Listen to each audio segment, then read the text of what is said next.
Welcome to the next incredibly captivating and engaging story. Audio logs from the Interstellar Coalition's deep space archives usually sound like static screaming or silence. But File 77 Alpha is different. It starts with the deafening, bone-rattling roar of an apex predator, a sound known to liquefy the bowels of seasoned veterans. Then the camera feed stabilizes. We don't see a mangled corpse. Instead, we see Cadet Skylar Pendleton, a 22-year-old kid from Columbus, Ohio, holding a portable field camera. He wipes mud from the lens, pans over to a terrifying 6-ton alien monstrosity with razor-sharp mandibles, and says, "Smile for the camera, buddy." The folks back at the Academy are never going to believe this. This is the classified true story of the deadliest final exam in military history. The Interstellar Coalition Academy, situated in the freezing vacuum of the lunar mare Tranquillitatis, was designed to break the weak. Its curriculum was simple: prepare humanity to survive a galaxy that actively wanted them dead. Cadet Skylar Pendleton was not supposed to be there. He wasn't bred from a lineage of war heroes. He was an engineering dropout whose father worked as an actuary in Ohio, and his mother was a mid-level manager at a Boeing manufacturing plant.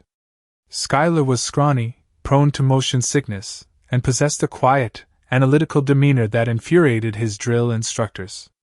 "Chief Pendleton, you look like a stiff breeze on Earth would snap you in half, let alone the gravity shear of a Class 9 world." Commander Harrison's voice echoed off the titanium walls of the staging bay. Harrison was a veteran of the serious campaigns, a man missing half his original jaw, replaced with a gleaming steel prosthetic. Skylar adjusted the straps on his standard-issue Lockheed Martin Mark IV drop suit. "I'll manage, sir," he replied mildly, though his stomach was executing a flawless series of barrel rolls. Today was the final evaluation, the crucible. 40 cadets were being dropped onto Gliese 832C, affectionately dubbed the meat grinder by the enlisted men. It was a tidally locked Deathworld. The designated drop zone was the Twilight Terminator line, a strip of perpetual dusk where the temperatures were survivable provided you didn't get eaten by the local flora or fauna. The objective: survive for 72 hours with nothing but a basic survival knife, a distress beacon, and a standard-issue ocular recording rig. Skylar strapped into Drop Pod 14. The heavy restrained harness locked over his chest with a metallic clank. Through the reinforced viewport, he could see the swirling bruised purple atmosphere of Gliese 832C rushing up to meet them. "Drop in 3, 2, 1. Good hunting, cadets. Don't die on my paperwork." Harrison's voice crackled over the comms. The explosive bolts fired. Skylar's stomach stayed in orbit as the pod plummeted. The atmospheric entry was a violently orchestrated car crash. Flames lit the ablative shielding, glowing a furious, blinding white. But then a sickening jolt rocked Pod 14. The telemetry screens flashed crimson. "Warning, micrometeorite impact. Guidance system offline." Skylar's hands flew over the manual override console, his engineering background kicking in. But the Lockheed Martin thruster relays were totally fried. He was deviating from the Terminator line. He wasn't landing in the designated relatively safe Twilight Zone. The pod was screaming directly toward the planet's dark side, the Midnight Zone. A place of absolute darkness, cryogenic storms, and things that had evolved to hunt in the pitch black. The altimeter screamed. The retro rockets fired a fraction of a second too late. Pod 14 slammed into the canopy of a colossal crystalline forest. Massive glass-like branches shattered against the hull, slowing the descent just enough to prevent Skylar from becoming a thin red paste on the bulkhead. The pod tore through the undergrowth and hit the swampy ground with an earth-shattering crunch, flipping twice before burying its nose in the muck. Silence descended heavy and suffocating. Skylar hung upside down in his harness, blood dripping from a gash on his forehead. The emergency lights flickered, casting a sickly yellow glow over the smoking cabin. He unbuckled, dropping to the ceiling of the overturned pod with a groan. He checked his wrist comp. No signal. The distress beacon was shattered. He was entirely off the grid, hundreds of miles from the operational theater. If he waited for a rescue team, he would rot here. He pushed open the jammed hatch, the hydraulic seals hissing in protest, and stepped out into the midnight zone. The air was dense, thick with the scent of ozone and rotting copper. Bioluminescent fungi clung to towering obsidian-black tree trunks pulsing with faint ghostly blues and sickly greens. It was the only light source in a world devoid of a sun. Schuyler dragged his survival pack from the wreckage. He had a combat knife, a thermal blanket, 3 hydration packs, a magnesium fire starter, and his shoulder-mounted ocular recording rig. The rig was meant to stream his progress back to the Academy grading servers, but with the comms arrayed down, it was useless for transmission. Schuyler looked at the blinking red light of the camera. A profound, crushing sense of isolation washed over him. He was 22, entirely alone, and statistically guaranteed to die in the next 12 hours. He reached up and manually engaged the camera's local hard drive. "My name is Cadet Schuyler Pendleton," he said, his voice trembling slightly in the vast echoing forest. He stared directly into the lens. "Current location unknown. Designation Gliese A32C Dark Side. Pod 14 suffered catastrophic guidance failure. I am stranded. If whoever finds this is human, will please tell my parents in Columbus that I didn't die screaming. Or at least I tried not to." He took a deep breath, the cold air burning his lungs. "I'm going to document everything. Maybe the biology department can use the footage of whatever eats me." Schuyler's first priority was shelter. The crushed pod was a beacon for anything curious smelling of burnt ozone and human blood. He needed to move. He hiked for 2 hours through the treacherous terrain, the mud sucking at his boots like hungry mouths. Every shadow seemed to writhe. The soundscape was a nightmare. Clicks, deep bass rumbles that vibrated in his chest, and sudden high-pitched shrieks that cut off abruptly.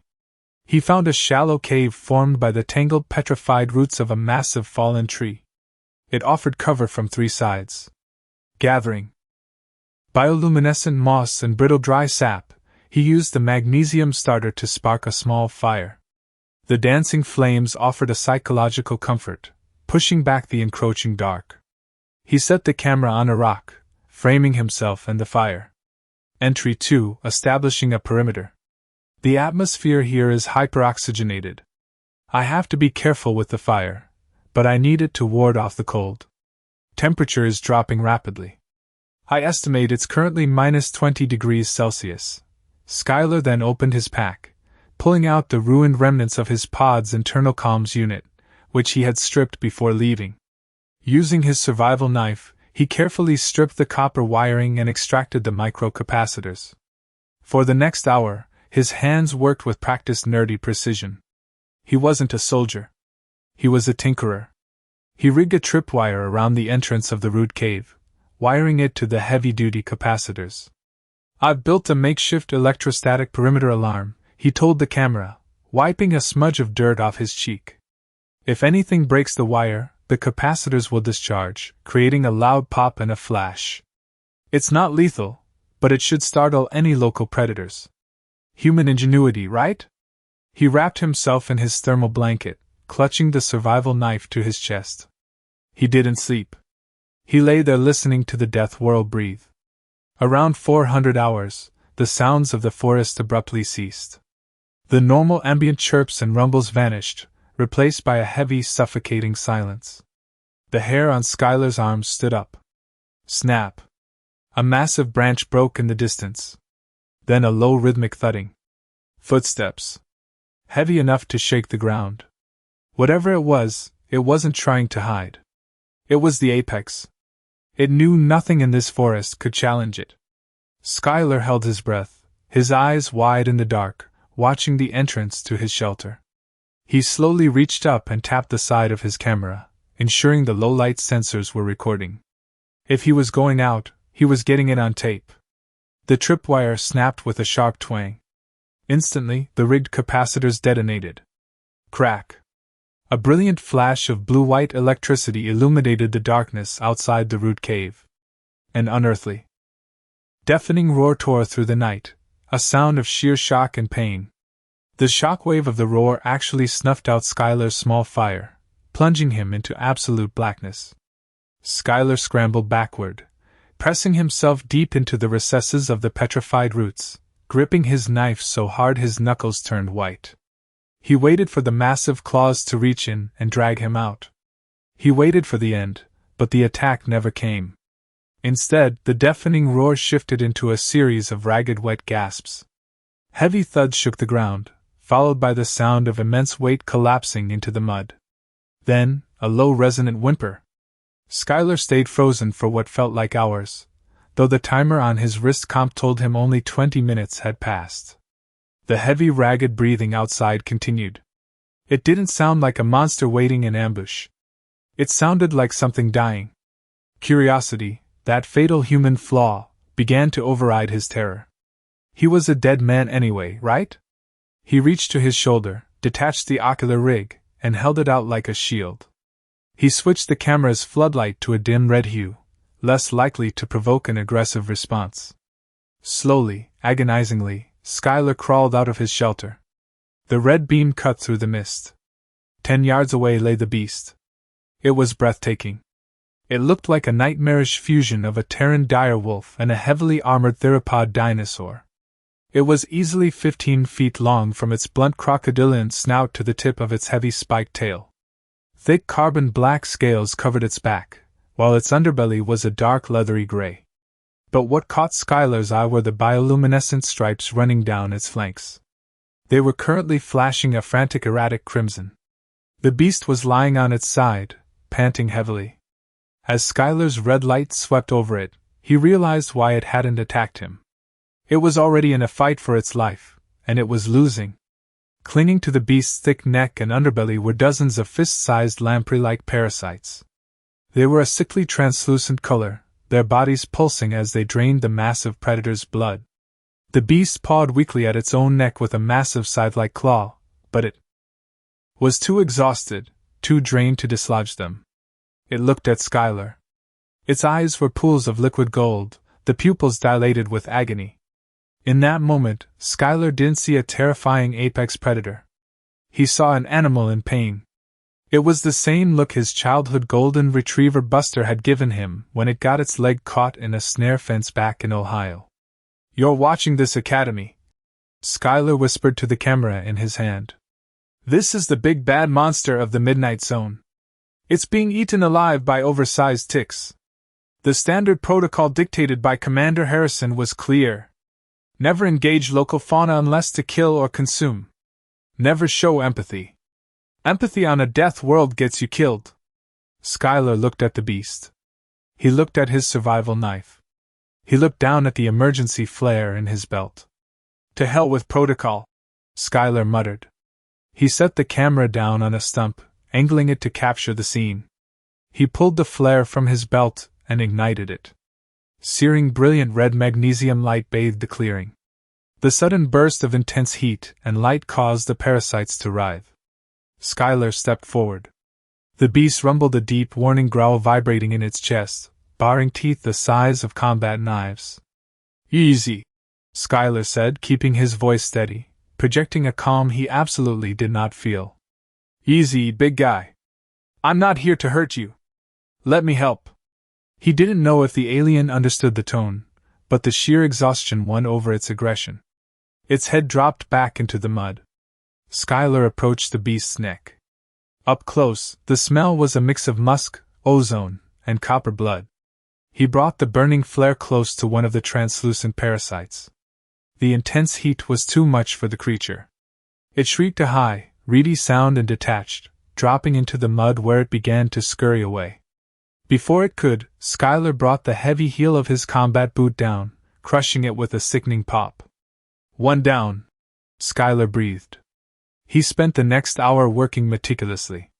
He used the flare to burn the parasites, forcing them to detach from the beast's leathery hide, then dispatching them. For the ones dug too deep, he used his combat knife, slicing the leeches open and peeling their mandibles from the apex predator's scales. Through it all, the massive beast remained remarkably still. It flinched when the knife dug too close to its flesh, but it never snapped at him. It was as if it recognized the strange, hairless biped was performing a service. By the time Skylar crushed the final parasite, he was covered in alien blood and exhausted to his very bones. His flare sputtered and died, plunging them back into the dim bioluminescence of the forest. Skylar collapsed backward against a tree trunk, gasping for air, sliding down until he was sitting in the mud. He looked over at the beast. The erratic flashing of its bioluminescent stripes had slowed to a steady calm, pulsing blue. The beast raised its massive head. It looked at Skylar, its golden eyes unblinking. Slowly it hauled its 6-ton bulk up onto its 4 muscular legs. It towered over the cadet. Skylar held his breath. This is it, he thought. I saved it, and now it's going to eat me for dessert. The beast leaned down, its massive snout inches from Skylar's face. The hot breath smelled like raw meat and electricity. It opened its jaws and gave Skylar's chest a firm, rough nudge with its blunt nose, knocking the breath out of him. Then it curled its massive body around the tree trunk Skylar was leaning against, completely encircling the human in a protective wall of armored scales. It let out a deep rumbling sigh that vibrated through Skylar's spine, rested its head on its paws, and closed its eyes. Skylar sat there, pinned between the tree and 6 tons of lethal alien muscle. He reached over, grabbed his camera from the stump, and turned the lens to himself. Update log, Skylar whispered, a wild, disbelieving grin spreading across his exhausted face. I think I just adopted a dog. I'm going to call him Barnaby. Skylar woke to a sound like a diesel engine idling directly against his spine. He opened his eyes, momentarily blinded by the absolute darkness before the bioluminescent glow of the forest slowly faded into his vision. The heavy rhythmic vibration against his back was Barnaby. The 6-ton alien apex predator was fast asleep. Its massive rib cage expanding and contracting, emitting a low resonant purr that felt more like a localized earthquake. Skylar checked his Garmin tactical wrist comp. It was 0800 hours standard Earth time. The external temperature sensor read -35 degrees Celsius. If Barnaby hadn't coiled around him, trapping their combined body heat in a makeshift biological sleeping bag, Skylar would have frozen to death hours ago. He unclipped the ocular camera rig from his shoulder, checking the battery levels. 70%. He engaged the recording light. Day 2. Hour 14. Skylar whispered to the lens, his breath forming thick clouds in the freezing air. I survived the night. Mostly because my new roommate is a living space heater. He panned the camera to capture Barnaby's massive armored snout resting peacefully on paws the size of garbage can lids. The beast's bioluminescent stripes pulsed a tranquil, slow azure. I don't think the Academy Biology Department is going to believe this footage. The apex predator of Gliese 832C, the monster they told us would rip a transport in half, is currently using my backpack as a pillow. Slowly, carefully, Skylar extricated himself from the beast's coil. Barnaby cracked one massive golden eye open, let out a huff of condensation that smelled like ozone, and lazily closed it again. Skylar took inventory. Water, half a liter left in his Camelback tactical hydration bladder. Food, 0 standard issue rations. Weapons, 1 survival knife.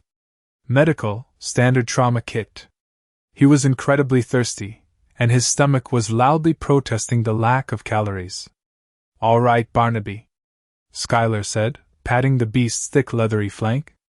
The scales felt like cold Kevlar. Time to get up.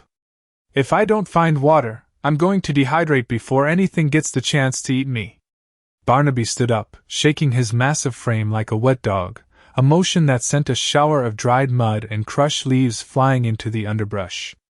The beast sniffed the air, its nostrils flaring. Then it looked at Skylar, gave a short commanding bark, and began to trot into the dense obsidian black forest. Skylar jogged to keep up. Following the giant alien seems like a solid survival strategy, he muttered to the camera. For 3 hours they trekked through the midnight zone. The terrain was brutal, jagged crystalline rock formations and deep crevices filled with toxic-looking blue mist. Barnaby navigated it with an eerie silent grace, completely contrasting his massive bulk. Twice the beast stopped abruptly, its stripes flashing a warning yellow. Both times Schuyler froze. He watched as Barnaby stared down unseen horrors in the deep brush, things with too many eyes or too many limbs that scurried away from the Alpha's presence. Barnaby was Schuyler's VIP escort through hell. Around noon, they heard it the rush of moving water. Barnaby led him to a subterranean river bursting through the cavernous root system of a canyon. The water was pitch black but fast-moving. Schuyler quickly pulled out his life-straw military-grade filtration pump, praying it could handle extraterrestrial microbes, and began, snorts, to drink greedily. As Schuyler rehydrated, Barnaby waded into the freezing river. The beast stood perfectly still, a dark statue against the rushing current. Suddenly, his head snapped down with the speed of a striking viper. When he lifted his snout, an eel-like creature, easily 6 feet long and thrashing violently, was clamped in his jaws. With a sickening crunch, Barnaby snapped the creature in half, swallowing the larger piece whole. He then waded back to the bank, dropping the remaining bloody half of the alien eel at Schuyler's feet. Barnaby sat back on his haunches expectantly. Schuyler looked at the raw, twitching meat. He looked at the camera. He looked back at Barnaby. Sushi, Schuyler deadpanned. My favorite. Using his magnesium starter and some dried river moss, Schuyler managed to get a small fire going. He skewered the eel meat on a green branch and roasted it until it was charred black on the outside. It tasted like battery acid and burnt tires, but it was protein. Entry 4, Schuyler said, chewing mechanically. Codependence established. He hunts, I cook. I think we're going to make. Schuyler stopped. He held up a hand, silencing his own narration. Clank. Whir. It was faint, but unmistakable. It wasn't the sound of a beast or the shifting of rocks. It was the high-pitched whine of a servo motor. Mechanical. Artificial. Barnaby heard it too. The beast's stripes immediately flared an aggressive, violent crimson. A deep, guttural growl began to build in his chest. Schuyler grabbed his camera and his knife. That's not drop pod telemetry, he whispered. That sounds like a drone. Schuyler and Barnaby moved silently up the ridge, following the mechanical hum. Schuyler stayed low, using Barnaby's massive form as moving cover. As they crested the hill, peering down into an expansive, sunken clearing, Schuyler's breath hitched. Camera, are you getting this? Schuyler whispered, adjusting the focal lens to maximum optical zoom. In the clearing below, illuminated by heavy, industrial floodlights, was a sprawling encampment. But it wasn't an interstellar coalition rescue team. There were 2 heavily modified, matte black VTOL dropships that looked suspiciously like militarized Bell Textron Ospreys, their insignia stripped and painted over. Surrounding the ships were portable, high-voltage containment fences. And inside those fences were massive, reinforced steel cages built by Caterpillar heavy machinery, the yellow paint still visible under layers of mud. Walking around the perimeter were men and women in heavily armored, unmarked tactical gear. They were carrying what Schuyler instantly recognized as Sig Sauer XM7 battle rifles modified with under-barrel neurostunners. Mercenaries, Schuyler breathed. Private contractors. But it was what was inside the cages that made Schuyler's blood run cold and caused Barnaby to let out a muffled, agonizing whine. There were 3 other beasts of Barnaby's species. They were battered, bloody, and heavily chained with thick titanium tethers. One of them, a smaller female, was lying motionless, her bioluminescent stripes barely a faint dying gray. They aren't just surviving here. Schuyler recorded his voice shaking with a sudden unfamiliar fury. They're poaching. Someone is paying private military contractors to illegally harvest the apex predators of Gliese 832C. Schuyler zoomed the camera in on a large crate being loaded into the nearest dropship. It was stenciled with the logo of Apex Biogenetics, a massive pharmaceutical and weapons manufacturer back on Earth. The coalition used Gliese 832C as a restricted military training ground. Corporate entities were strictly forbidden from operating here. This was a highly illegal black ops harvesting run, likely extracting the beast's unique bioluminescent glands, or their highly regenerative adrenal fluid for black market combat stems. If these mercenaries saw a cadet with a live feed to the academy, Skylar would be shot on sight. He was a loose end. The smartest thing to do, the only logical thing to do, was to retreat, find a cave, and wait out his remaining 48 hours until standard extraction. He looked at Barnaby. The beast was trembling, its golden eyes locked on the cages. Its massive claws digging deep trenches into the rocky soil. It was looking at its kin. Skylar thought about his drill instructor. Empathy gets you killed, Pendleton. Hey, Barnaby, Skylar whispered, turning off the camera's active light to stay hidden in the brush. He reached out and placed a hand on the beast's snout. Barnaby looked down at him. You saved my life last night. I guess I owe you one. Skylar wasn't a soldier. He couldn't shoot a rifle with any real accuracy, and he certainly couldn't take on 20 heavily armed mercenaries in a firefight. But he was an engineer, and engineers knew how to break things. He opened his tactical pack and dumped the contents into the dirt. He had a few feet of copper wire, his life straw, the trauma kit, the magnesium fire starter, and his camera rig. He also still had the heavy-duty microcapacitors he'd stripped from his drop pod the night before. He looked down at the encampment. The portable generators powering the high-voltage fences and the floodlights were positioned near the tree line, humming loudly. The mercenaries were relying on the sheer lethality of the midnight zone to keep them safe from the outside. Their guns were all pointed inward at the cages. All right, buddy, here's the plan, Skylar said, working furiously with his knife, stripping the copper wire and connecting it to the microcapacitors. I'm going to create a diversion, a big one. When the lights go out and the fence drops, you do what you do best. Barnaby let out a low rumbling huff as if understanding the assignment. Skylar strapped the camera back onto his shoulder. Recording is active. Let's make a documentary. Skylar slipped away from Barnaby using the dense obsidian underbrush to mask his approach. He crawled on his stomach for an agonizing 20 minutes, inching closer to the deafening hum of the Cummins portable diesel generator. 2 mercenaries were standing about 40 feet away smoking cigarettes and complaining about the cold in thick Texan drawls. I'm telling you, cold, this planet is cursed. Soon as we load the last gland, I'm taking my payout and buying a beach in the Caribbean. One of them muttered. Just keep your eyes on the cages, Garrett. These things can snap a titanium chain if they get enough leverage. The other replied. Skylar reached the generator. He didn't have explosives. He couldn't blow it up. But he didn't need to. He just needed to short the main power relay. He took the bundle of stripped copper wire attached to his charged microcapacitors and carefully jammed it directly into the generator's exposed cooling fan housing, wedging it against the spinning turbine and the main electrical output line.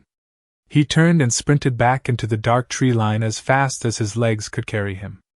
3 seconds later, the copper wire tangled in the turbine. It ripped the capacitors directly into the main power relay. Boom! A shower of blinding blue sparks erupted from the generator, followed by an ear-splitting mechanical screech. In an instant, the massive floodlights died. The hum of the high-voltage fences whined down to silence. The entire encampment was plunged into pitch blackness. What the hell was that? Garrett yelled. Generators blue night vision now, Cole shouted back over the comms. But before the mercenaries could activate their tactical optics, a sound ripped through the clearing that froze the blood in their veins. It was a roar so loud, so primal that it physically shook the trees. Out of the darkness, a 6-ton shadow, moving at 40 miles per hour, slammed into the side of the nearest Bell Textron dropship. The impact crumpled the armored fuselage like a tin can. Barnaby had entered the chat. The beast's bioluminescent stripes were blazing a terrifying, blinding red, ruining the mercenaries' night vision goggles instantly. Barnaby didn't stop. He pivoted his heavy spiked tail, acting like a wrecking ball, taking out 3 mercenaries and sending them flying into the mud. Contact. Heavy contact. Gunfire erupted. The staccato crack, crack, crack of the XM7 rifles echoed in the dark. the muzzle flashes illuminating Barnaby's armored scales as the bullets sparked and deflected off his thick hide. Skylar used the chaos. He darted out of the tree line, sprinting toward the steel cages. The mercenaries were completely focused on the rampaging Alpha, tearing their camp apart. Skylar reached the first cage. The electronic lock on the heavy steel door had died with the generator. He pulled the heavy latch, throwing his entire body weight into it. The steel door swung open. Inside, a massive, scarred male beast looked at Skylar. It saw a human, the same species that had chained and tortured it. It bared its fangs, a low growl rumbling. Skylar didn't flinch. He pointed out toward the camp where Barnaby was currently ripping the mounted turret off a dropship with his teeth. "Go!" Skylar screamed over the gunfire. "Go help your friend." The scarred beast looked at Barnaby, then looked back at Skylar. It didn't hesitate. With a roar that vibrated the fillings in Skylar's teeth, the newly freed apex predator charged out of the cage and lunged into the fray. Skylar scrambled to the second cage, adrenaline flooding his system. He was a 22-year-old engineering dropout from Ohio, standing in the middle of a war zone on a pitch-black alien planet, orchestrating a prison break for 6-ton monsters. He glanced down at his shoulder rig, the red recording light blinking steadily through the smoke and mud. "Academy Command!" Skylar yelled over the sound of tearing metal and screaming mercenaries. "If you're watching this, I think I'm going to need extra credit." The clearing was a symphony of absolute terrifying chaos. The freed scarred beast, essentially a 6-ton battering ram made of teeth, muscle, and rage, slammed into the mercenary line. It didn't just attack, it decimated. SIG sour armor-piercing rounds pinged uselessly off its carbon-black scales as it swept its heavy tail, sending 3 heavily armed contractors flying into the high-voltage perimeter fence. The dead fence couldn't electrocute them, but the impact against the steel post shattered ribs. Skylar didn't stick around to watch the carnage. He scrambled through the freezing, churning mud toward the third cage. Inside lay the female. Her bioluminescent stripes were a sickly, flickering gray, and she was breathing in shallow, ragged gasps. Unlike the others, she wasn't just locked behind a door. She was secured to the floor with heavy titanium restraint collars clamped over her neck and hind legs. "Hey girl, hold on!" Skylar shouted, his voice cracking. He grabbed the heavy steel door of her cage, throwing it open. He dropped to his knees in the muck, inspecting the collars. There was a magnetic locking mechanism secured by an encrypted digital keypad. His survival knife was useless here. He looked back at the battle. Barnaby was holding his own, pinning a mercenary under one massive paw while tearing the mounted Gatling gun off a wrecked transport with his jaws. But the element of surprise was wearing off. "Fall back, form a firing line by the second bird," yelled a man in heavy tactical gear adorned with the chevrons of a private military captain. "Bring up the Lockheed launcher, burn that big bastard down." 2 mercenaries broke from the main group, running toward the surviving Bell Textron Osprey. One of them pulled a heavy shoulder-mounted weapon from an equipment crate, a Lockheed Martin FGM-220 thermal plasma launcher designed to melt through heavy tank armor.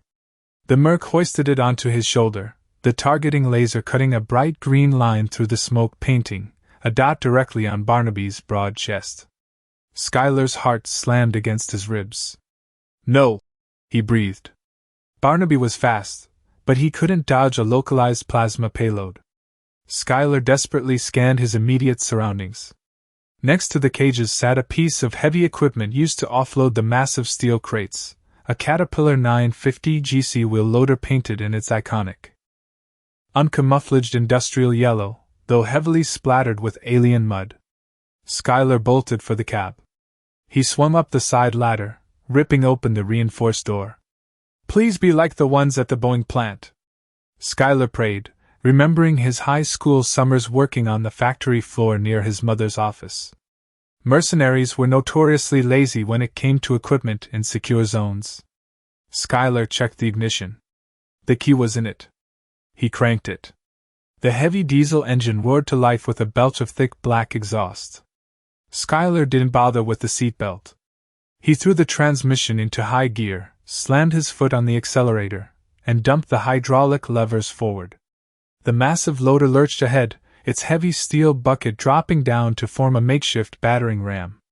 The mercenary with the plasma launcher had a solid lock on Barnaby. His finger tightened on the trigger. "Hey, assholes!" Schuyler screamed from the cab, though they couldn't possibly hear him over the din.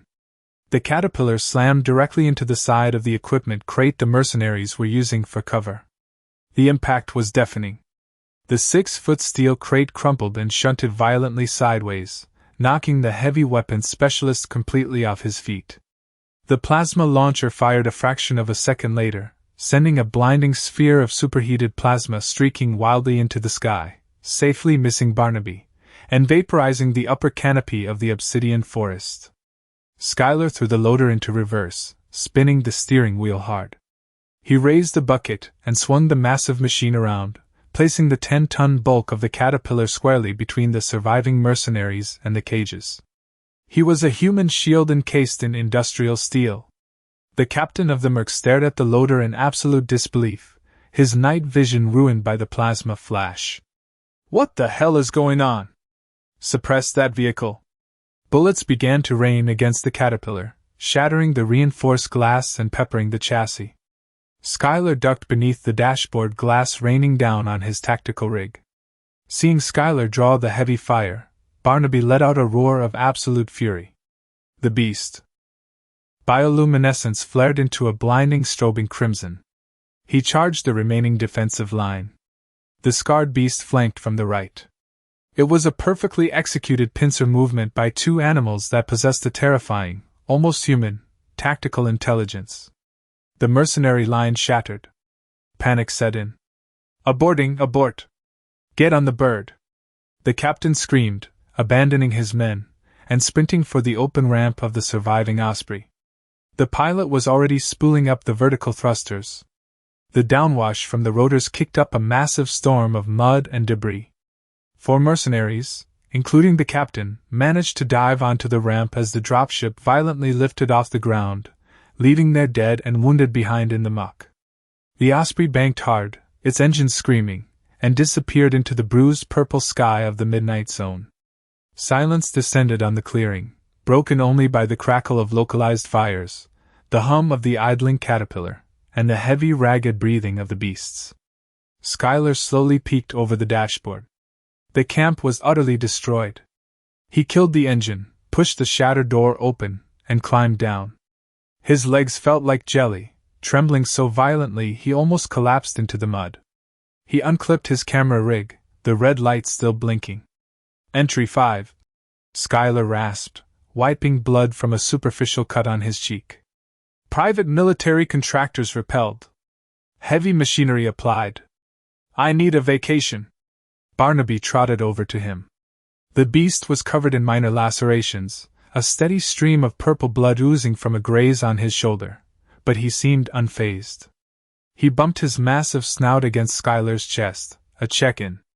"I'm okay, buddy. I'm okay," Schuyler said, leaning against the beast's warm scales. Then he remembered the female. Schuyler ran over to the dead mercenary captain's dropped gear. He searched the tactical vest and found a hardened magnetic skeleton key.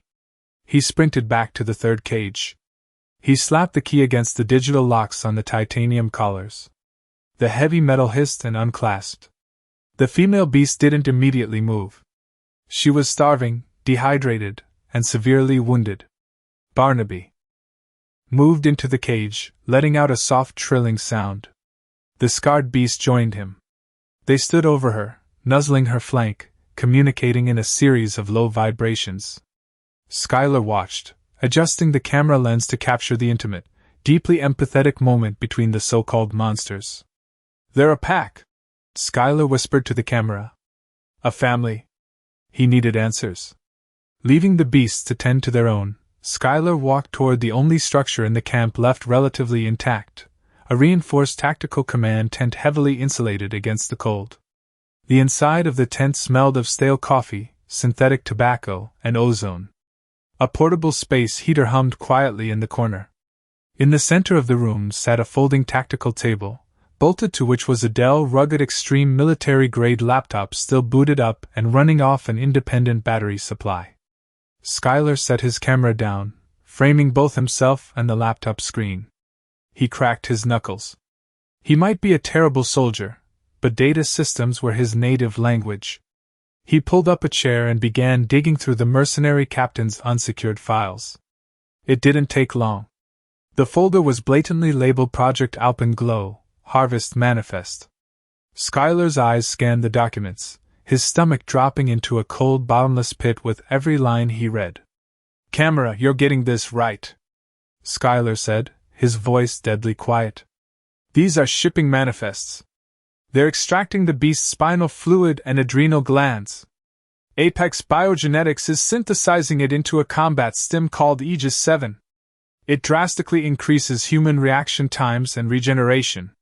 But the synthesis requires live harvesting. The beasts die in the process."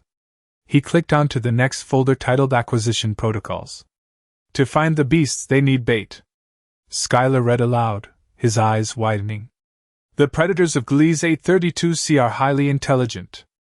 They avoid mechanized patrols and avoid standard bait traps, but they are fiercely territorial. They respond to foreign biological intrusions." Schuyler scrolled down to a subfile. A list of names appeared on the screen. Cadet Jenkins R. Cadet O'Malley T. Cadet Pendleton A. Schuyler stopped breathing. It was the roster for his drop class.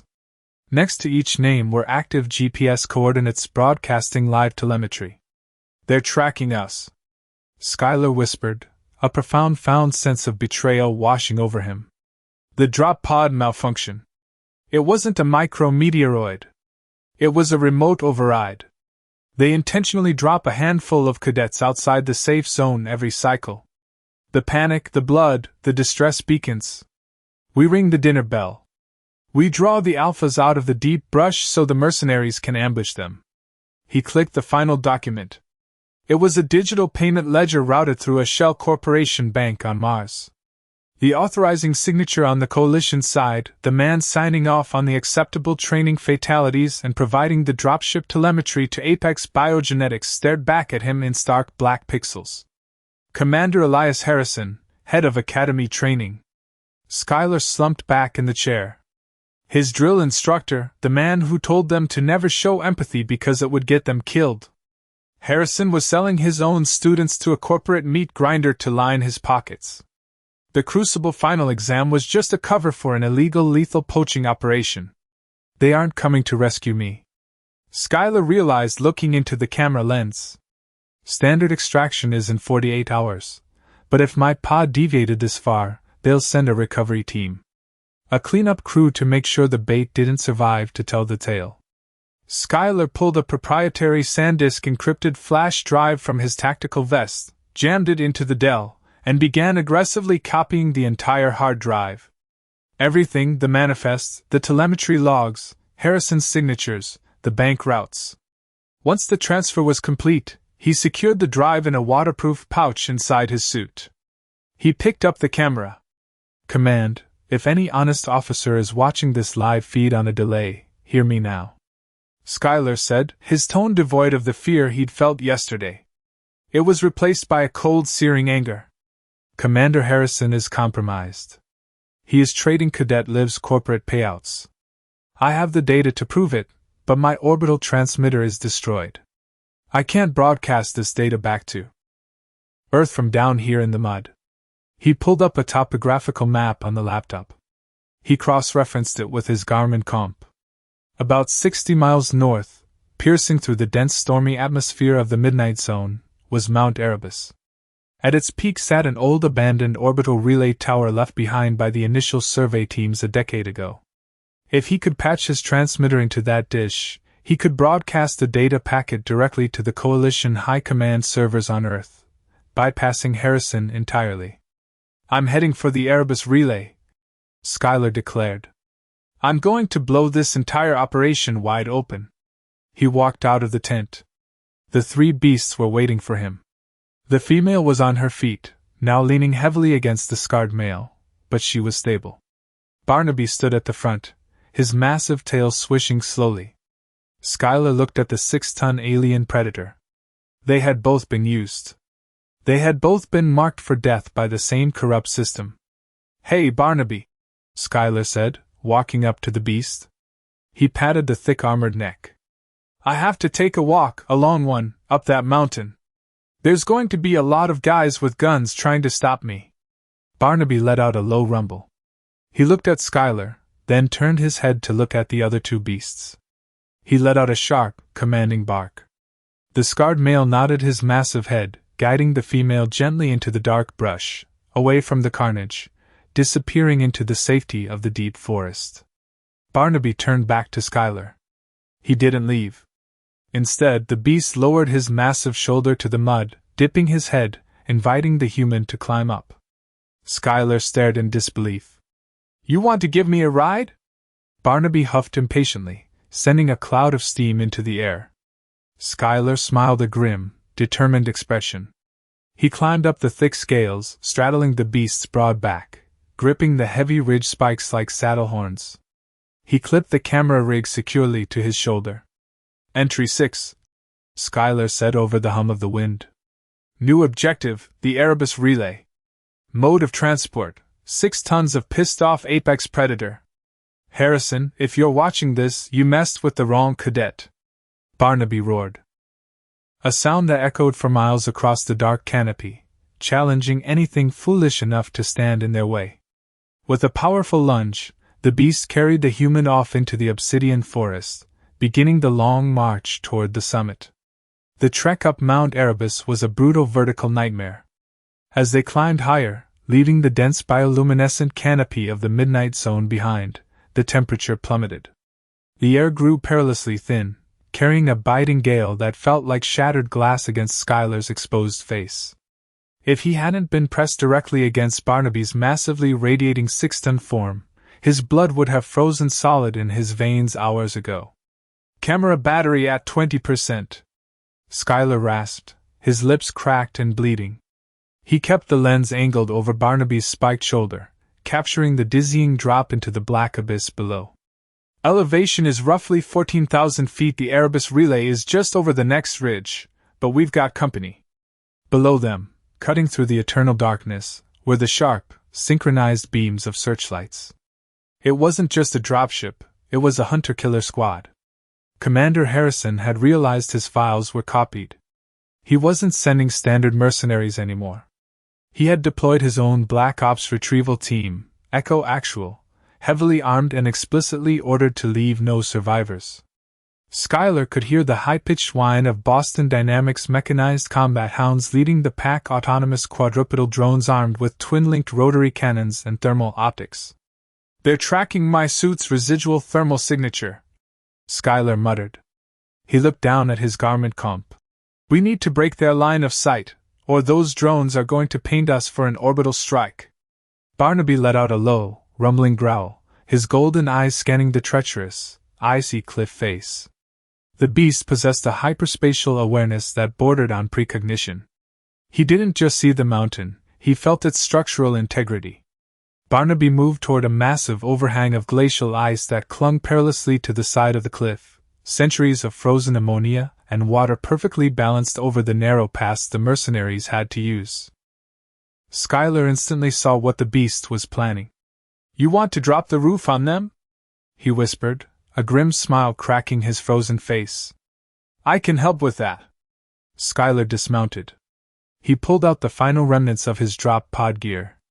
He had one emergency fragmentation grenade left in his tactical pouch standard issue, meant for clearing heavily fortified bunkers. He wedged it deep into a fault line in the crystalline ice directly above the pass. He then tied the pin to a length of his stripped copper wire, running the line back behind a heavy outcropping of basalt rock where Barnaby was waiting. "Come on, you bastards!" Skylar breathed, holding the end of the wire. 5 minutes later, the mechanical clatter of the Boston Dynamics hounds echoed off the canyon walls. 3 of them trotted into the pass, their thermal sensors sweeping the area. Behind them marched a dozen elite operatives in heavily insulated whiteout combat armor, holding Heckler & Koch magnetic rail rifles. Leading them was Captain Griggs, a man whose reputation for brutality was well known at the academy. "Spread out, the thermal trail ends here. The kid is close." Griggs's voice barked over external comms. Skylar pulled the wire. The grenade detonated deep inside the glacial fault. The sound was muffled, a deep thump rather than a sharp crack. For a second, nothing happened. Then the mountain groaned. A spiderweb of massive fissures shot through the ice overhang. With a sound like a thunderclap, 1,000 tons of ancient compressed ice sheared off the cliff face. "Avalanche! Look out!" one of the operatives screamed, but it was too late. The sheer volume of ice and rocks slammed into the pass. The combat hounds were instantly crushed, their metal chassis flattened into scrap. Half the mercenary squad was swept over the edge, their screams swallowed by the roaring whiteout. Griggs and a few others barely managed to dive into a shallow cave, pinned down by the massive debris field. Skylar didn't wait to admire his handiwork. He vaulted back onto Barnaby's back. "Go, buddy, go!" Barnaby lunged upward, his heavy claws finding purchase on the sheer rock, carrying them over the final crest and onto the frozen wind-blasted summit of Mount Arabus. The summit of Mount Arabus was a desolate, howling graveyard of jagged ice and petrified basalt, completely devoid of the bioluminescent warmth that blanketed the world below. Here the atmosphere was brutally thin, and the wind shrieked with hurricane-force velocity, carrying shards of crystalline ice that scored the exterior of Skylar's Lockheed Martin suit like sandpaper. Rising from the frozen plateau was the Arabus relay. It was a brutalist monolith of rusting titanium and heavy parabolic communication dishes, originally built by the first orbital survey teams and abandoned a decade ago. It looked like a skeletal finger pointing accusingly at the bruised, swirling skies of Gliese 832C. Skylar practically slid off Barnaby's heavily armored shoulder, his legs immediately giving out as his boots hit the ice. The adrenaline that had carried him up the mountain was rapidly burning off, leaving behind a cold, hollow exhaustion. He crawled the last 20 feet to the base of the relay tower. Barnaby followed slowly the 6-ton apex predator, limping slightly, his sides heaving like giant bellows. The beast's bioluminescent stripes were a dim, pulsing indigo, a sign of extreme thermal depletion and physical fatigue. "Almost there, buddy," Skylar rasped, his breath freezing instantly on the inside of his cracked visor. Skylar dragged himself to the massive mechanized bulkhead door of the main control hub. Beside it was an external access terminal. Its screen shattered and dead and tuned in 2 in of permafrost. Skylar didn't have time for finesse. He drew his survival knife and brought the heavy steel pommel down on the access panel, shattering the frozen casing. He ripped the damaged paneling away, exposing the ancient Cisco fiber optic trunk lines and heavy copper analog relays underneath. His hands, clad in insulated tactical gloves, were shaking so violently he could barely hold the knife. He clamped the blade in his teeth, using his fingers to aggressively strip the fluoropolymer insulation off the primary data lines. He unclipped the dead Dell Rugged Extreme laptop from his harness, ripping the motherboard free just to salvage the primary input-output ports. He pulled the encrypted SanDisk flash drive from his vest, the drive containing Commander Harrison's entire illegal poaching ledger, the Apex biogenetics manifests, and the telemetry logs proving the cadets were being used as live bait. Okay, thinks Skylar muttered frantically, forcing his engineering background through the panic. The relay was powered down. He needed to trick the ancient analog system into accepting a localized power surge to wake up the transmitter. He grabbed the heavy-duty power cable connecting his drop suit to its primary lithium-ion battery. He sliced the cord, exposing the live wires, and jammed them directly into the Cisco power relay board. Sparks showered over his visor, blindingly bright in the eternal darkness, but a low subterranean hum began to vibrate through the deck plates. The geothermal taps were waking up. A small emerald-green diagnostic screen flickered to life on the jury-rigged circuit board. Local uplink established. Waiting for handshake protocol. Skylar jammed the SanDisk drive into the salvaged port and furiously twisted the spliced data wires together. Handshake accepted. Targeting High Command mainframe Earth. Commencing data burst. A progress bar appeared on the tiny screen. 1%, 4%, 9%. Come on, Skylar prayed. Come on. Suddenly, the wind changed. The howling gale was violently overwhelmed by a deafening rhythmic thudding that rattled Skylar's teeth in his skull. Rising over the sheer cliff face of the summit was a nightmare of modern military engineering. It was a heavily modified Boeing Sikorsky gunship stripped of its coalition insignias and painted matte black. Its twin coaxial rotors chopped the freezing air, kicking up a blinding maelstrom of snow and ice. Captain Griggs and his Black Ops retrieval squad hadn't just called for support. They had called in the heavy artillery. The gunship's nose pivoted with terrifying mechanical precision. Below the cockpit, a Raytheon multi-barrel rotary cannon spooled up with a high-pitched whine. A pair of ruby-red targeting lasers cut through the whiteout, painting the titanium bulkhead directly above Skylar's head. "Barnaby, get down!" Skylar screamed, throwing his body over the fragile jury-rig terminal to protect it. The rotary cannon opened fire. It didn't sound like a gun. It sounded like the fabric of reality tearing in half. Armor-piercing depleted uranium rounds slammed into the Arabus relay. Huge, jagged chunks of titanium the size of engine blocks were ripped from the structure. The deafening roar of the impacts was absolute, shaking the very foundation of the mountain. Skylar squeezed his eyes shut, debris raining down on his armored back, waiting for the round that would turn him into pink mist. But the gunfire suddenly ceased, replaced by a deep guttural roar that dwarfed the sound of the gunship's engines. Skylar dared to open one eye. Barnaby had not taken cover. The apex predator was standing tall in the center of the frozen plateau, entirely exposed. His bioluminescent stripes were no longer dim. They were blazing a blinding, furious, strobing crimson that lit up the summit like a flare. The beast's golden eyes were locked onto the hovering gunship. Barnaby dug his massive front claws into the ice. With a violent heave of his heavy neck, he ripped a jagged boulder of frozen basalt out of the ground, a chunk of rock easily weighing 2 tons. He spun with terrifying momentum, using his heavy spiked tail as a counterweight, and hurled the boulder directly at the Boeing Sikorsky. The pilot banked hard, but not fast enough.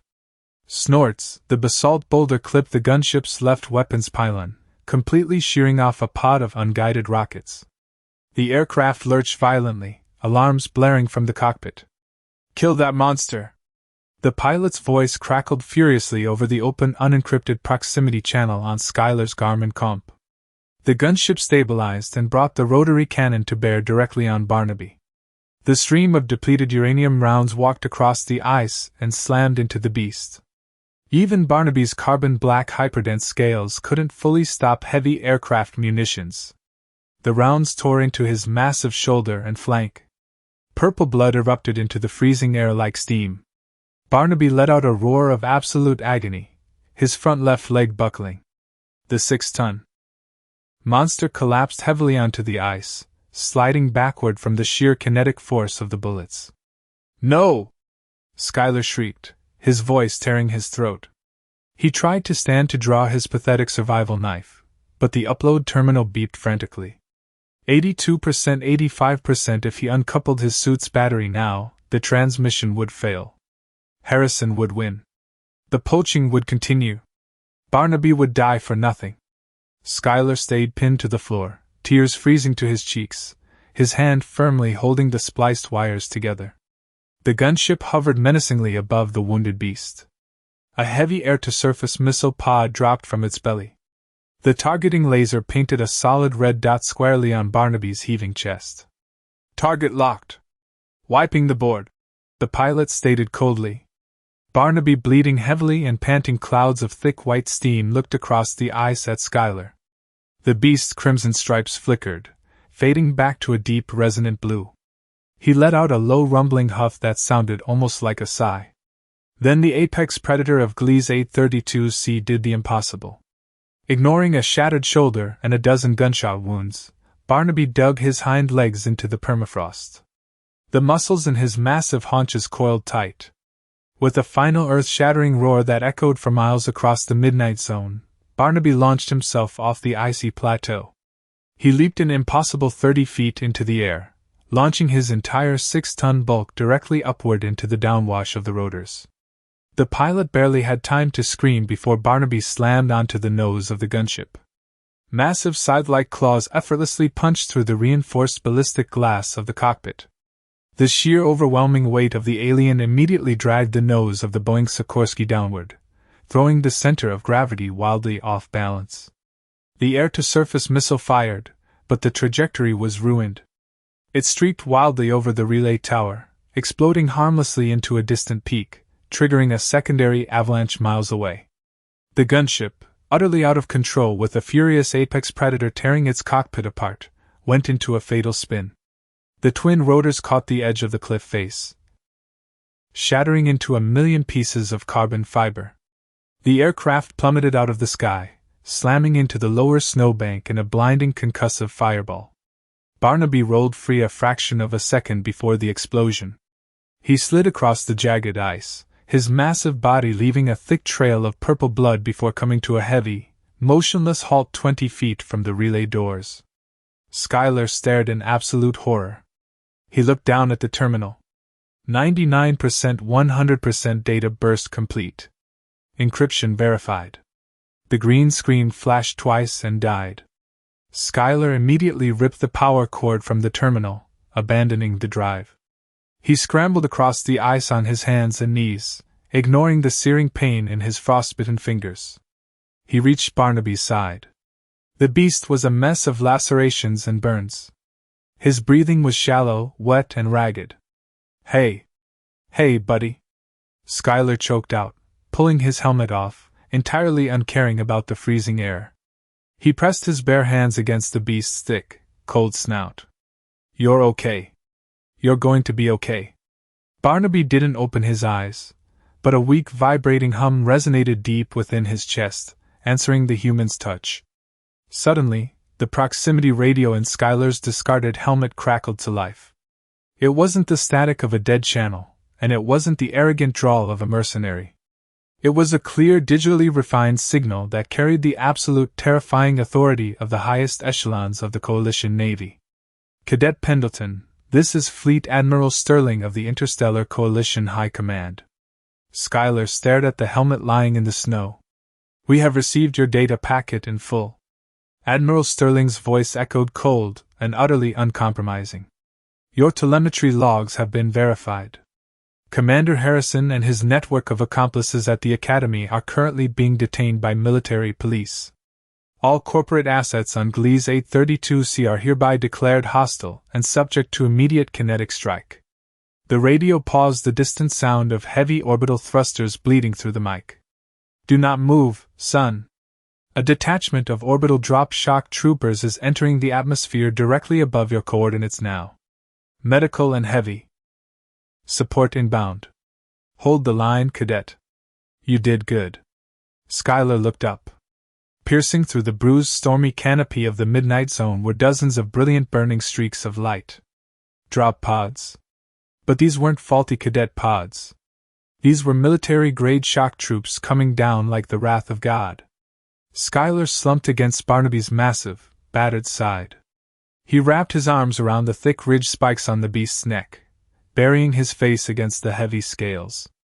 "Help is here, Barnaby," Schuyler whispered, closing his eyes as the sonic booms began to shatter the sky above them. "We're going home." The footage from Gliese 832C changed the Interstellar Coalition forever. Cadet Schuyler Pendleton didn't just expose the largest corporate military conspiracy in human history. Snorts, he fundamentally rewrote humanity's understanding of apex Deathworld biology. He didn't graduate as an infantryman. Today, Schuyler is the chief xenobiology liaison for the Coalition, and he never goes anywhere without his 6-ton, fiercely loyal shadow, Barnaby. It turns out the universe doesn't always require a bigger gun to survive. Sometimes, it just requires the courage to reach out a hand and the absolute insanity to pet the monster in the dark. If this story of human grit, alien bonding, and brutal justice got your adrenaline pumping, you know what to do. Hit that like button to show your support. Share this epic HFY tale with your friends, and make sure to subscribe to the channel for more incredible sci-fi stories from the deepest, darkest corners of the galaxy. Stay safe out there, cadets, and we'll see you in the next one.